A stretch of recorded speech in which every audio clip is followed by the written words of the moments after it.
Assalamualaikum warahmatullahi wabarakatuh. Izin memperkenalkan diri, nama saya Sultan Akbar dari Klaster 2.3 Merbin As.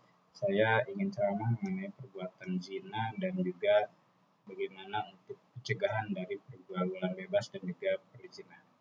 Bismillahirrahmanirrahim. Assalamualaikum warahmatullahi wabarakatuh. Alhamdulillahirabbil alamin wassalatu wassalamu ala asrofil anbiya'i wal mursalin sayyidina Muhammadin wa ala alihi washabihi ajmain.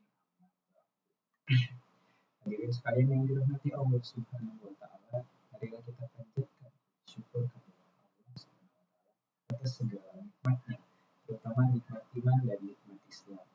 Salawat serta salam semoga senantiasa tercurah limpahkan kepada junjungan kita Nabi Muhammad Shallallahu Alaihi Wasallam. Pada kesempatan yang mulia ini, izinkan saya menyampaikan ceramah singkat dengan tema yang sangat krusial dan menjadi pokok bahasan yang hangat pada saat ini di zaman keislaman modern dalam kehidupan seorang muslim, yakni menjauhi zina dan meraih kehidupan yang mulia.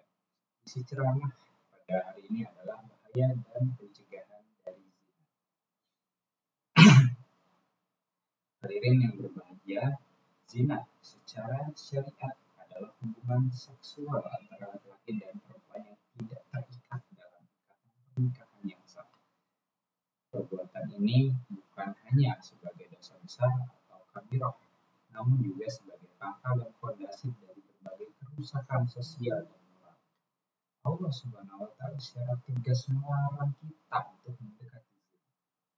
Melarang karena dia mengetahui betapa licinnya jalan menuju perbuatan keji tersebut.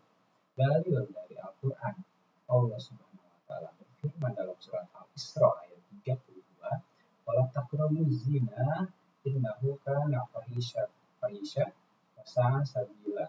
Artinya, dan janganlah kamu mendekati zina, karena zina itu sungguh sesuatu yang perbuatan keji dan suatu jalan yang buruk. Ayat ini menggunakan kata jangan mendekati, wala taqrabu, yang artinya kita harus memutus jalur yang bisa mengarahkan kita kepada perbuatan yang keji ataupun zina tersebut. Bukan hanya melarang, tapi juga menjauhi ataupun tidak mendekati dari perbuatan zina tersebut. Karena zina termasuk dosa yang sangat besar dan melanggar hak Allah Subhanahu wa taala. Dan juga dapat merusak nasab ataupun keturunan dan menghancurkan kehormatan.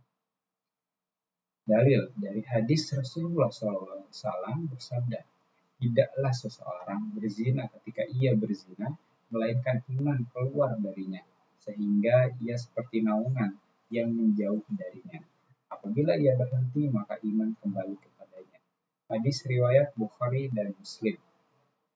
Hadis ini menggambarkan betapa dahsyatnya dosa zina ataupun perbuatan keji tersebut, sampai-sampai iman seseorang keluar dari dirinya saat ia melakukannya, menunjukkan kontradiksi total antara perbuatan zina dan juga hakikat keimanan yang kita imani saat ini ataupun di teman-teman yang mungkin telah melakukan zina, dan itu adalah suatu hal yang memutus ataupun bisa menjadi keluarnya iman dari diri seorang tersebut.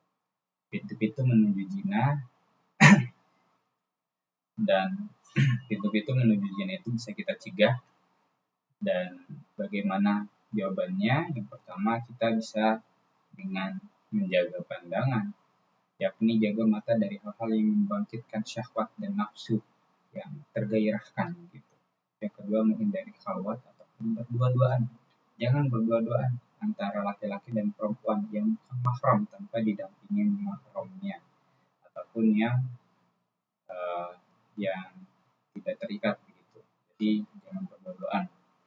Yang ketiga, menjaga pakaian dan aurat.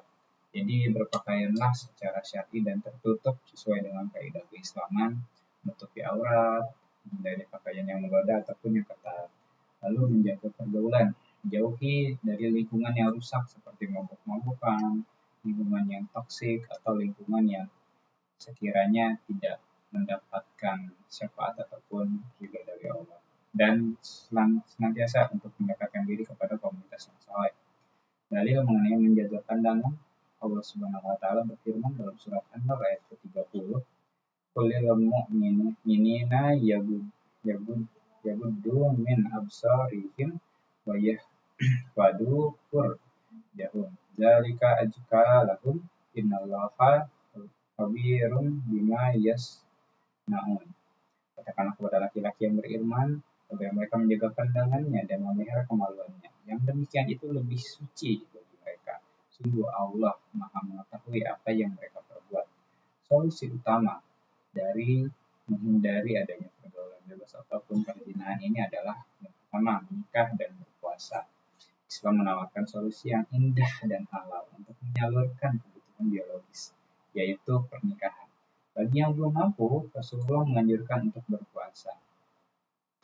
Dalil mengenai solusi ini tertuang ketika Rasulullah SAW bersabda, "Wahai para pemuda, barang siapa di antara kalian berkemampuan untuk menikah, maka menikahlah. Karena menikah itu lebih menundukkan pandangan dan lebih memelihara kemaluan. Dan barang siapa yang belum mampu, maka berpuasalah, karena puasa itu adalah perisai baginya."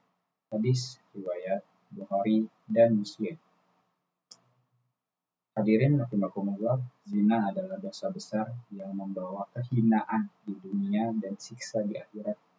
Perintah Allah untuk menjauhi jalan menuju perzinahan adalah bukti kasih sayangnya agar kita hidup dalam kemuliaan dan kesucian.